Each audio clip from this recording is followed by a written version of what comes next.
usa gyud sa makapa dugok sa tao niining mga religious activities or mga religious leaders kana gyung makahimo og milagro. Sa Jesus daghan sa gihimong milagro, maong ang mga tao modugok gyud niya.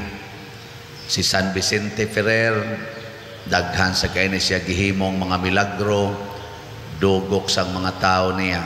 Hangtod karon tan-aw lang taan ang mga gatherings anang mga pastors, mga pari, mga obispo nga maghimog milagro. Pagkadaghanag yung tao dugok huot gud. Dinis ato wa pa may naghimog milagro, hawan nalingian yung tupad ang naon sa imong gianhi milagro. Mao na kani di ang milagro gikan mangyapon na sa Ginoo, pero kung mauna nay atong pangitaon, mauna nay atong pangayoon, nganlan dayta ni Hesus og evil or dautan. Makapahimo natong dautan ang pagpangayog milagros Ginoo.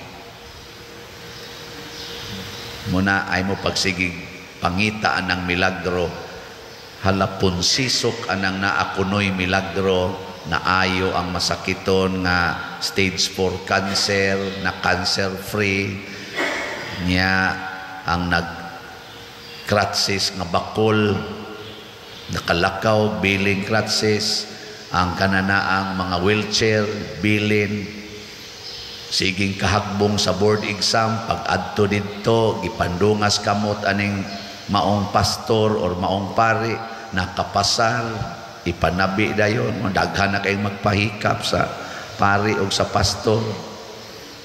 Hunong na taan na ha. Sige, lingay mong tupad, manghunong na taan eh.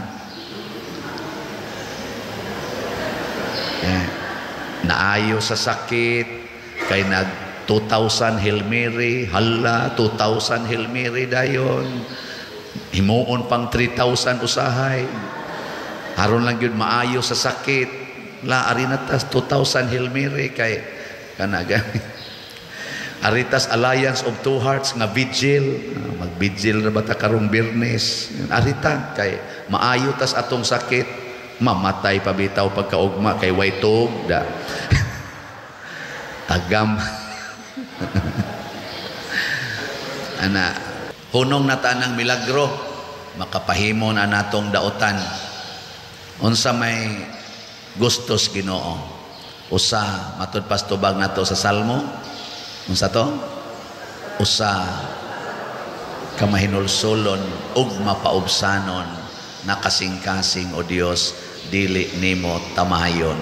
Mauni ang kinaiya sa mahal nga Birhen Maria, mauni ang kinaiya ni Jesus, mauni ang kinaiya sa mga santos, mahinulsulon ug mapaubsanon, nakasing-kasing. Maunay ganahan kay Ginoo. Mausad nay makapaprotektar nato sa mga kadautan sa kalibutan o kadautan sa atong lawas.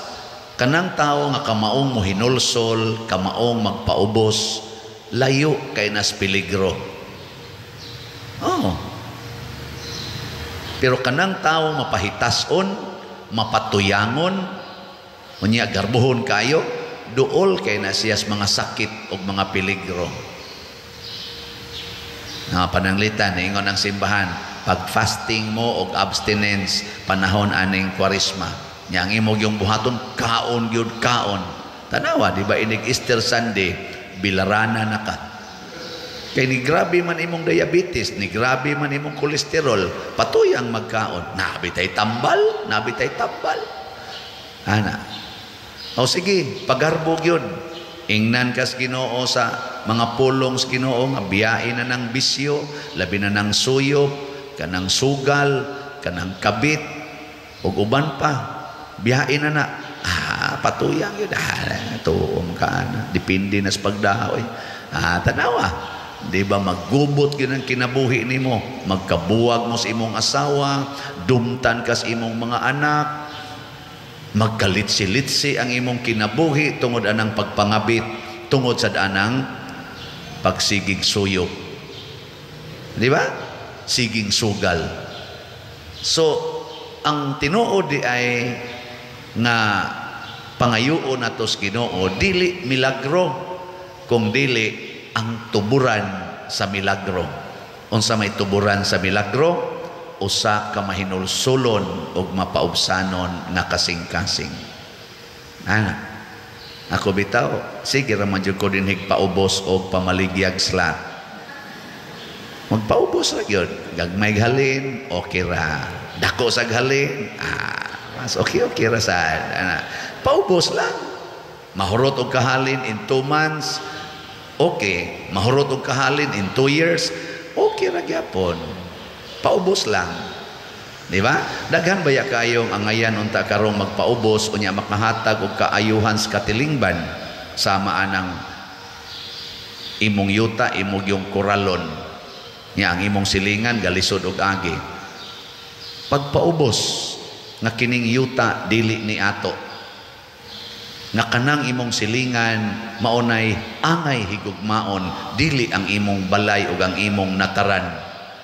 Wa kasuguan ni Kristo higugmaa ang imong yuta, higugmaa ang imong balay, kung dili higugmaa ang imong silingan samas imong kaugalingon. Kung mapaubsanon tag kasing-kasing, makahuna-huna gid ka unta karon nga Kwaresma, labi nagsigi kag simba, makahuna-huna gyud ka, ako kaning iirog ang akong koral aron makaagi sa dangilang sakyanan nga di maglisod ang akong mga silingan. Naara bagi daghan kay dinhi bisan dinhi kini sa atong parokya, naman koy daghang maagian dinhi nga anang galisod gyud ang silingan unya dako pa kaig lugar iyang nataran. Tan-awa unyag moabot ang linog nga niigo sa Turkey. Mupuyo pa ka dias imong lugar, labi nang liki na nagmaing yuta. Ha? Mupangga pa ka nang imong balay, labi mga lusno na. Nya ikaw nakaikyas kag jutay kay naginom-inom ka dito. Uli nimo ang imong anak, ang imong mga kaubas balay nadatuga na sa mga dagko kayong siminto nga imong gihimo. Kay kunuhay proteksyon sa imong kaugalingon, nya mao din nimo datog nimo automatic nga nitso. Ha? Makapugong ka na. Ang Ginoo ra gyud makapugong sa movement sa kalibutan, kay ang tanan nga movements dinhis kalibutan, pinakagamay o pinakadagko nga movements nagikan sa Ginoo. Nya pwede na mamanipulate sa yawa ang movements of nature, pero kung protektahan sa nas Ginoo tungod kay nahigugma siya sa mga tao nga iyang buot untang daoton sa yawa, di gyud kahimo ang yawa ana. Munay tinuod nga deliverance ang mahinulsulon og mapaubsanon na kasing-kasing, dili ng pagsigilag paninghag anang yawa sa ngalan ni Hesus, pahawa Satanas. Ay mo pahawa ra man na, pero mobalik ra man na siya. Mobalik ra. Kadaghang mga exorcist nga giyawaan, dali kay masuko, hasta pampari kasabaan. Ikaw pa di ka mutuon na mo nga exorcist mami. Nawa nagiyawaan na ka. Di ba? Lingi ay mong tupad. Yung naghinulsol na ka. Kamong mga asawa, naghinulsol na mo sa inyong pagkayaw-yawan anang inyong bana, sa inyong pagkademanding. Kamong mga bana, naghinulsol na mo sa inyong pagkabisyoso, siging inom, sigarilyo, sugal, nga chicks pa ginagmay. Hinulsol na mo ana. Kitang mga pari, o kaming mga pari, naghinulsol nami sa among pagka-adik anang mga bisyo, adik anang mga luling hayaw, adik anang mga pleasures, adik anang kwarta, mga sakyanan, mga balay ug yuta. Pari man unta mi, pero na adik man hinoon, bisyo na na. Maghinulsol na tang mga pari, ipakapin na tong mga obispo o mga kardinal. Maghinulsol na ta o magpaubos, di ba? Mas hait mamog tinutukan ako. Kamong mga ginikanan, pag hinulsol na mo anang siging kasabaan ng mga anak, disiplina kuno, nya kasabaan og maayo, balikason pa, buybuyon pa, ibuli pa, bunugon pa, kunuhay disiplina para sa maayong kaugmaon. Hoy, gapataka na lang mo ang maghatag og maayong kaugmaon sa inyong mga anak, mao ang Ginoo.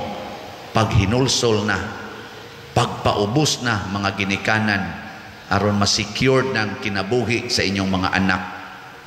Di ba? Kana gid unta. Maunay tinuod nga tuburan sa milagro, kay ang Ginoo man maoy magsapnay na nato tungod sa iyang dakong gugma. Maunay nahitabo sa Ninibe. Naglagot na ang Ginoo sa Ninibe. Gipadad-an niyag propeta aron pagsulti nga 40 na lang kaadlaw hutdo na magpatay sa Ginoo, kay wa na gid na mauyoni ang inyong kinabuhi. Sukwahi na kaayos gitudlo sa Ginoo. Sus, pagkadungog sa taga Ninibe ni Jonas, naghinulsol man, di naman mukaon, di naman mo inom tungod sa ilang pagbasol. Apil na sa danghari, apil na ang mga hayop. Kita ra ba karon mas pinangga na tong hayop usahay kaysa tao. Siging himo ana mga pigiri porting bahua, wa na maghuna-huna ang iyang isig katao, nagsakit ng buhok ang ilong, siging hanggap anang baho siyang pigiri, kunuhay maoy iyang livelihood. Pero gipatay ang silingan, bahala nag way konsensya ba? No. Na, samot ra ba mo kasuko nako? Oo na. Pagkakita Diyos Ginoo nga naghinulsol ang tangan ni Ninibe, ingon din siya, dili na nako idayon pagpatay ang mga tao. Unsa man to, milagro dili? Hoy, tubag. Mao to'y tinuod nga milagro, wa pangayua, gibuhat sa tao. Gahapon bitaw na ako'y gimisahan, ingon labiliba ginamo nimo pa dire, dako na jud kay improvement ang San Vicente, murag gyud gimilagruhan ana nya una sa ko ngano man daytoon no nga na improve maning parokyaha. Mao di ay kay kita dinhi nagtinabangay sa paghinulsol ug pagpaubos. Sige kog pakilimos baligyag slat tungod kay tinuod man sad nga wa kita dinhi enough income para iusab o ipalambo nining parokyaha. Pagkadaghan sa mga kasing-kasing nga gitandog sa Ginoo, niya ang gipangtandog sa Ginoo nganing palit na tog slots, gipangtagaan sa milagro sa ilang pagkamahigugmaon o pagkamatinabangon. Hala, ang uban nangahimo sang nangahiled sa ilang mga sakit, labi na gyud nagtagaag kalinaw, kalipay, kauswagan. Ala, nanabi na sad, nanabi. Mao na ni ron, gatakod-takod. Kisay gabuhat ani ang Ginoo. Kinsa may nagpaubos og nagsigig paning kamot nga di kita magpakasaha dinhi, labi na nang kahakog sa kwarta. Kita. Apil ko nga inyong leader sa simbahan, apil na sad mong tanan. Nag-away-away ta dinhi panagsa. Maghiusa ta. Nag-iyahay tas una, karon maghiusa ta. Di ba? Pagkanindot, kagkanindot. Og naapay daghang milagro nga himuon ang Ginoo niini. Anabang di nato duslitan ang pabilo sa kasuko, ato hinuong paggon sa tubig sa pagkamahigugmaon. Di ba? Ay, maghilak diha, nindog na ta.